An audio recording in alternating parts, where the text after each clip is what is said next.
أرسط زينام قدم منستر أبي أحمد أبو وهب أقلقلوت أبلع لزيقاتها تمررت فترة بدايات فلي تفتش كاميرا مكان زقبات حساسي باب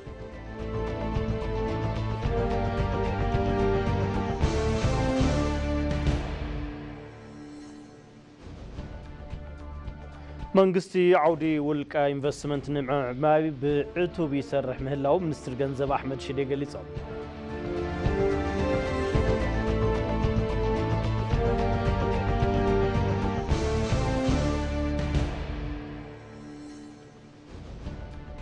كابوتاي روسيا بزي زخونا قدمه كونت مس يوكرين دردر سلام نمغبار دلوتيا كبلو بريزيدنت فلاديمير بوتين غليصا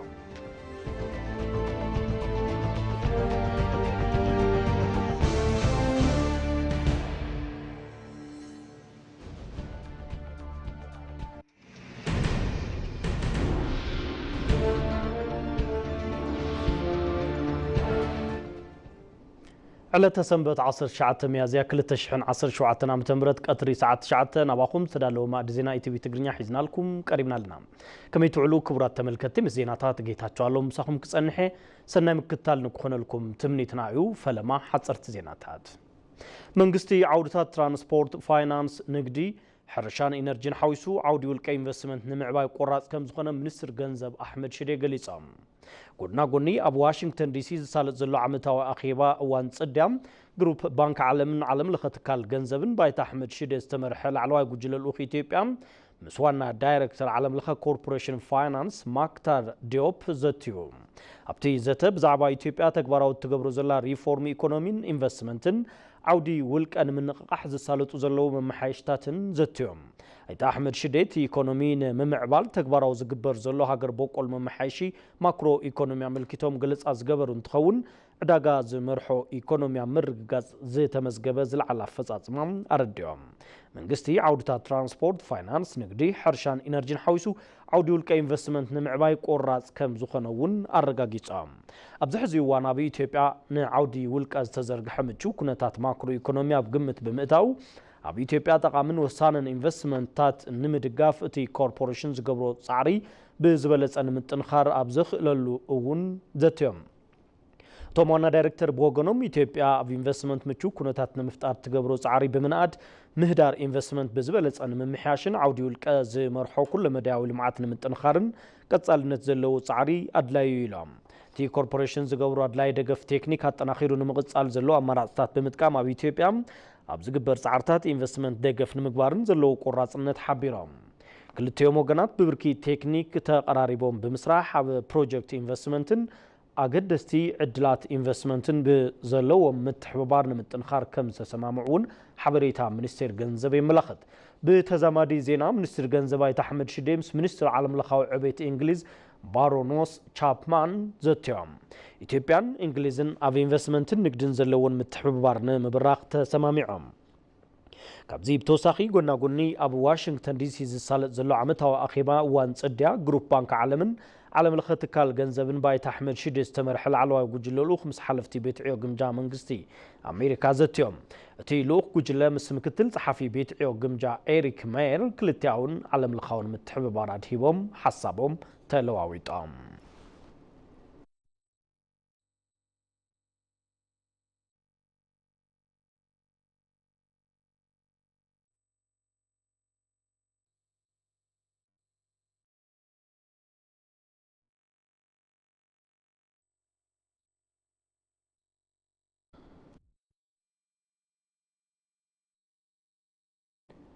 هاجروز فوتون زي تسلفوا العلامات تردن بروفيشنال سراويت مكل خال كم تهانس فيلد مارشال برهانو جلا قليصام هاجروز فوتون تسلفوا العلامات تردن بروفيشنال زغنا بهراوي سراويت مكل خال تهانيس يكبلو لعلواي تماجر شوم حيلتا سراويت فيدري فيلد مارشال برهانو جلا قليصام فيلد مارشال برهانو جلا مسل علو تامرار حاتي سراويت زوتين تخون بكل مداوي زفر النابق عزمت هاجروز فوتون تسلفوا العلامات زردان بروفيشنال سراويت كم زتهانس تزاريبهم أب هاجرنا زمت لوت سعيبو أبتي تكال سسرح ريفورم بركز بلوت سيتات بممزجاب متشو كنتات نمفتار كم زخاء الحبيرم ኢትዮጵያ ኣብ ታሪኻ በዚ ብርኪ በዝሕን ጽሬትን ዘለዎ ሰራዊት ሃኒጽ ኣይትፈልጥን ዝበሉ ፊልድ ማርሻል ብርሃኑ ሃገሩን ሞዩኡን ዝፈቱ ዝወሃቦ ግቡእ ብዝነኣሰ ኪሳራ ናይ ምፍጻም ዓቕሚ ዘለዎ ሓይሊ ተሃኒጹ ኢሎም እቲ ሰራዊት ሃገር ካብ ብተና ካብ ምድሓን ብተወሳኺ ሰላም ብልጽግናን ዲሞክራስን ኢትዮጵያ ንምርግጋጽ ኣብ ዝግበር ዘሎ ጻዕሪ ብዘመዝገቦም ዓወታት ኣብ ታሪኽ እናተዘከረ ክነብር እዩ ክብሉ እውን ተዛሪቦም ብዝተሰሓሓተ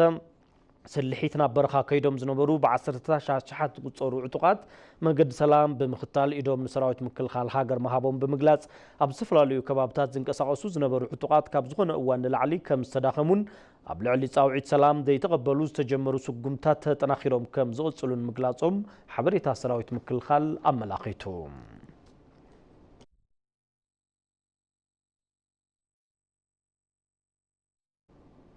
ኣብ ዝሓለፉ እዋናት ልዕሊ 22,000 ኢትዮጵያውያን ካብ ስዑድ ዓረብ ከም ዝተመለሱ ተገሊጹ ኣብ ራብዓይ ዙርያ ምምላስ ተመዛበልቲ ክሳብ ሕዚ ኣብ ስዑድ ዓረብ ኣብ ኣጸጋሚ ኩነታት ዝነበሩ ልዕሊ 22,000 ኢትዮጵያውያን ናብ ሃገሮም ከም ዝተመለሱ ሚኒስቴር ደቂ ኣንስትዮን ማሕበራዊ ጉዳያትን ኣፍሊጡ ኣብቲ ዝሓለፈ ሰሙን ብዝተኻየዱ 9 ዙርያ በረራታት ልዕሊ 3,200 ኢትዮጵያውያን ካብ ስዑድ ዓረብ ናብ ሃገሮም ከም ዝተመለሱ እቲ ሚኒስቴር አብሪሁ ካብ መጋቢት 2017 ዓ.ም ጀሚሩ ኣብ ዝተኻየደ ራብዓይ ዙርያ ምምላስ ስደተኛታት ክሳብ ሕዚ ልዕሊ 22,200 ዜጋታት ናብ ዓዶም ክምለሱ በቂዖም ኣለዉ ክብል ጸብጻብ ግልጋሎት ዜና ኢትዮጵያ ኣመላኺቱ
ምክትታል ማዕድ ዜና ኢቲቪ ትግርኛኹም ትርከቡ ክቡራት ተኸታተልቲ መሪጽኩም ስለ ተከታተሉና ነመስግነኩም ሕዝቡን ምሳና ጽንሑ ብዝርዝር ናብ ዝሓረነዮ ዜና ክንሰግር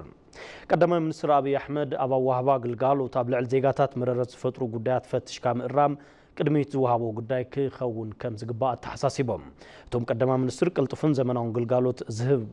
ሞሰብ ዝተሰመየ ግልጋሎት ሓደ ማእኸል ስራሕ ኣጀሚሮም ሮዛ መኮንን ዘዋደደቶ ጸብጻብ ሙሉ ብርሃን ግርማይ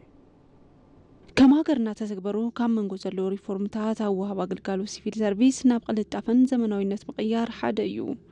نزوي حساب كهد كم زجبر استعملنا له مسوب قلقالوت مهابي حدا ما خلون بقدم ما يمنستر دكتور أبي أحمد تخفيتو قلقالوت مهاب جميرو يو رجوتن الزيجا ستات كارلو تشيكار قولة إني ستات سوين سلكو قدم ما يمنستر دكتور أبي أحمدون مرارة قرطا زيجا سترف مسوب قلقالوت مهاب حدا ما خل أب ريفورم سيفيل سيرفيس زكاتة مخانو على العلوم بالشو أسرار حتات بقص ألنا نمتراف زحجز مخانوون قاليسوم يوم የኢትዮጵያ ህዝብ የተሰሩ ስራዎች ያደንቃል ለተሰሩ ስራዎች ድጋፍ ይሰጣል ግን በእኛ ሰርቪስ ምክንያት ምሬት ያሰማል ፒቲ ኮራፕሽኖች ህዝብ ኢትዮጵያ ንዝስርሑ ስራሕታት ይንእድ ሓገዝውን ይህብ ግን ድማ ብናትና ግልጋሎት ምክንያት መረረት ይስምዕ ግዕዚና ንኽጠፍእ ይደሊ ኣብ ግልጋሎትን ሰለጤን ክህሉ ይደሊ ነዚ ንምፍታሕ ኣብ ዝሓለፉ 6-7 ኣዋርሕ ዘፋሕቲ መጽናዕቲ እናሳለጥና ጸኒሕና ኢና ብምኽንያት እዚ እውን ሞሰብ ጋህዲ ኮይኑ ሞሰብ ናይ ሓደ ማእኸል ግልጋሎት መውሃቢ ቦታ እዩ ከም ኣገላልጻቶም ቀዳማይ ሚኒስተር ስርቂ ንምትራፍ ብቐጻልነት ቴክኖሎጂ ምጥቃም ኣድላይ ምዃኑ ሓቢሮም ግልጋሎታት ዲጂታል ምግባርን ምዝማንን ወሳኒ ግደ ከም ዘለዎምን ሓቢሮም እዮም ሲስተም ካልተጠቀምን ሰውና ሰው የሚያደርጉትን የሁለት አካላት ድርድርና ስምምነት በቀላሉ መንግስት ይደርስበት አይችልም ሲስተም ዘይንጥቀም እንተደኣ ኮይና በቀሊሉ ሰባት ዝገብርዎ ድርድር ክልተ ሰባት በቀሊሉ መንግስቲ ክበጽሖ ይኽእል ስርቂ ሕማቅ መንፈስ ስለዝኾነ በቀሊሉ ክፍለጥ ኣይከኣልን እዚ ቦታ በይኑ እኹል ኣይኮነን በብኸተማኡን በብክልላትን ኣድላይ እዩ እዚ እንትኾን ስርቂ ይጠፍእ ህዝቢ እውን ከምቲ ዝደልዮ ፍትሓዊ ግልጋሎት ይረክብ ኣብዚ ሓለፉ ዓመታት ቀጻልነት ዘለዎም ግልጋሎት ዲጂታል ምዝማን ኣብ ኢትዮጵያ ዓብይ ዓቕሚ ተፈጥሩ ዝበሉ ቀዳማይ ሚኒስተር ዶክተር አብይ አሕመድ ኣሰራርሓታት ብምእላዩን ዘምጽኡ ውጽኢት ከም ዝምዘን ኣረዲኦም እዮም ባለፉት ጥቂት ዓመታት ከሲስተም ጋር የሚያያዙ ኣብዚ ሓለፉ ዝተወሰኑ ዓመታት ምስ ሲስተም ዝተተሓዙ ስራሕትታት ሰሪሕና ኢና ንኣብነት መንደር ጽፈት ሞሰብ ምልዓል ይከኣል እዩ ንኢትዮጵያ ዝለዓለ ዓቕሚ ፈጥሩ እዮም ሰባት ኣብዚ ሕዚ እዋን ብዛዕባ ረብሓ ሞሰብ ግንዛበ ከይህልዎም ይኽእል እዩ ግን ድማ መለለይ ካርዲ ፍቃድ ንግዲ ፓስፖርትን ኣብ ዘድልዮ እዋን ኩሎም ግልጋሎት ኣብ ሓደ ማእኸልን ኣብ ሓንቲ መዓልትን ትረክብ ኣብ ትሽዑ እዋን ረብሓ ሞሰብ ክርድኦ እዩ ፍትሓውን እዩ ግልጋሎት መውሃቢ ሓደ ማእኸል ሞሰብ ዝተፈላለዩ ግልጋሎት ዝህቡ ትካላት ብምትእሳር ተገልገልቲ ኣብ ሓንቲ መዓልቲ ግልጋሎት ንኽረኽቡ ዘኽእል እንትኾን ኣብዚ ሕዚ እዋን ምስ 12 ትካላት ስርሑ ጀሚሩ እዩ ዜና ውጻኢ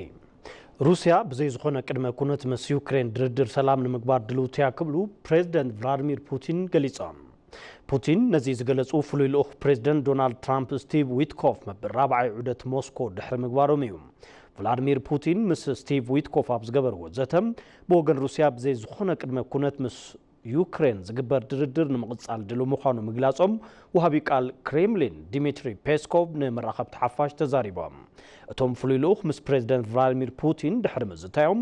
ሩስያን ዩክሬንን ኣብ ስምምዕ ደው ምባል ተኽሲ ንምብጻሕ ዘኽእል ፍርያማ ልዝብ ምስ ሰበስልጣን ሩስያ ምውጋኖም ገሊጾም ፕሬዚደንት ዶናልድ ትራምፕ ድሕሪ ፍጻመ እቲ ዘተ ኣብ ዝሃብዎ መብርሂ ሩስያን ኣሜሪካን ኣብ ዙርያ እቲ ድርድር ሰላም ጽቡቕ ልዝብ ምግባሮም ድሕሪ ምግላጽ ሩስያን ዩክሬንን ኣብ ስምምዕ ንምብጻሕ መቕራቦም ተዛሪቦም ኣሜሪካ ብመሰረት ዘቕረበቶ ስምምዕ ደው ምባል ተኽሲ ዩክሬን ተወሰኑ ግዛእታት ኣብ ትሕቲ ሩስያ ንክኾኑ ከም እትፈቅድ እቶም ፕሬዚደንት ተወሲኾም ምዚ ተኣሳሲሩ ፕሬዚደንት ዶናልድ ትራምፕን ፕሬዚደንት ቮሎዲሚር ዜሌንስኪን ቅድሚ ስነ ስርዓት ቀብሪ ርእሰ ሊቃነ ጳጳሳት ፍራንሲስ ኣቐዲሞም ኣብ ጣልያን ሮም ተራኺቦም ተዘራሪቦም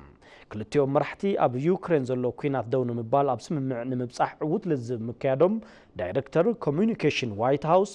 ስቲቭ ቼንግ ኣመላኺቶም ፕሬዚደንት ኮሚሽን ሕብረት ኣፍሪቃ ኡርሱላ ቮን ደር ሌየን ሕብረት ኤውሮጳ ምስ ሩስያ ነቲ ኩናት ደው ንምባል ዩክሬን እትገብሮ ዝኾነ ይኹን ድርድር ድጋፍ ከም ዝገብሩ ገሊጾም እዚ ከምዚ ኢሉ እንከሎ ቭላድሚር ፑቲን ወተሃደራት ዩክሬን ካብ ኩርስክ ኦብላስት ምውፅኡ ድሕሪ ምፍላጦም ሞስኮ ከም ኬቭ ድርድር ሰላም ንምግባር ድልውትያ ክብሉ ተዛሪቦም ፑቲን ሩስያ ኩርስክ ኦብላስት ሙሉእ ብምሉእ ምቁራፃ እንተገለጹ እኳ ዩክሬን ኣብ ግዝኣት ኩርስክ ሕጂ እውን ውግእ ምቕጻሉ ምፍላጣ ጸብጻብ ቢቢሲ ኣመላኺቱሎም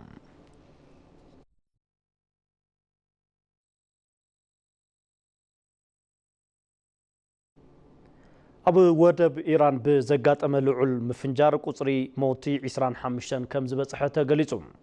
ኣብ ወደብ ኢራን ብዘጋጠመ ልዑል ምፍንጃር ቁጽሪ ሞቲ 25 ትበጽሕ 800 ሰባት ከም ዝተጎድኡ ተገሊጹ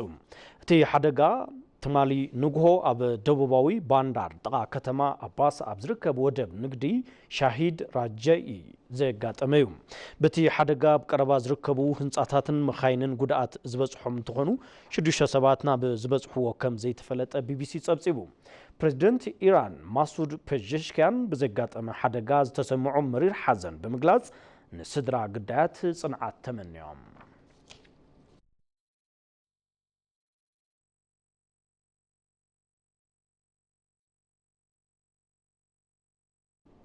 ክቡራት ተኸታተልቲ ዜናዊ መሰናዶታትና ቅድሚ ምዝዛምና ቀንዲ ነጥብታትና ክነዘኻኽረኩም ቀዳማይ ሚኒስትር አብይ አሕመድ ኣብ ኣዋህባ ግልጋሎት ኣብ ልዕሊ ዜጋታት መረረት ዝፈጥሩ ጉዳያት ፈቲሽካ ምእራም ከም ዝግባእ ተሓሳሲቦም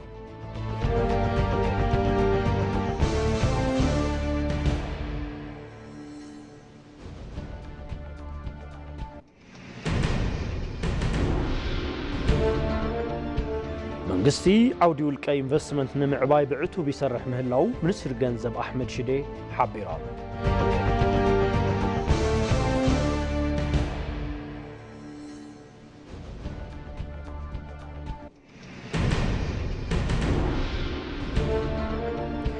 ሩሲያ ብዘይ ዝኾነ ቅድመ ኩነት ምስ ዩክሬን ድርድር ሰላም ንምግባር ድልውትያ ክብሉ ፕሬዝደንት ሩሲያ ቭላድሚር ፑቲን ገሊጾም